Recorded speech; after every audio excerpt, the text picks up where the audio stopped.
Let me read a few passages of scripture regarding the Old Testament and its usefulness to the new covenant believers.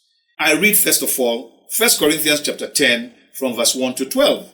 Moreover, brethren, I do not want you to be unaware that all our fathers were under the cloud, all passed through the sea, all were baptized into Moses in the cloud and in the sea, all ate the same spiritual food, and all drank the same spiritual drink. For they drank of that spiritual rock that followed them, and that rock was Christ.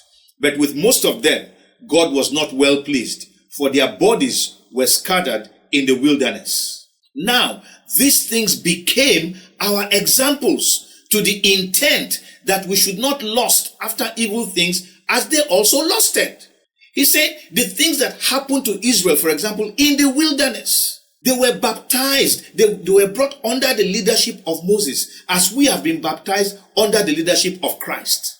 They enjoyed spiritual things. They ate spiritual food. They drank spiritual drink. The same kind of nourishment that we are receiving today. They received a similar thing. Yet, they engaged in evil things, and that God was not pleased with them. So he's saying that these things were written for examples, so that we don't take it for granted that God will be pleased with us when we do something wrong, just because we are now under grace. It continues verse 7. It says, and do not become idolaters, as were some of them. As it is written, the people sat down to eat and drink and rose up to play. Nor let us commit sexual immorality, as some of them did, and in one day 23,000 fell. Nor let us tempt Christ, as some of them also tempted, and were destroyed by serpents. Nor complain, as some of them also complained, and were destroyed by the destroyer. Verse 11. Now all these things happened to them as examples, and they were written for our admonition, upon whom the ends of the ages have come. When these things happened, they were documented so that we can benefit from the documentation.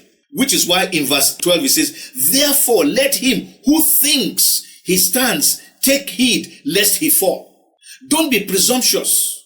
Don't assume that because you are now born again, you can live as you like. The Old Testament documented how God related with his own people.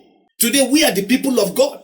Israel of old, under the old covenant, were the people of God. Today, the believer under the new covenant is the people of God. So we must be careful.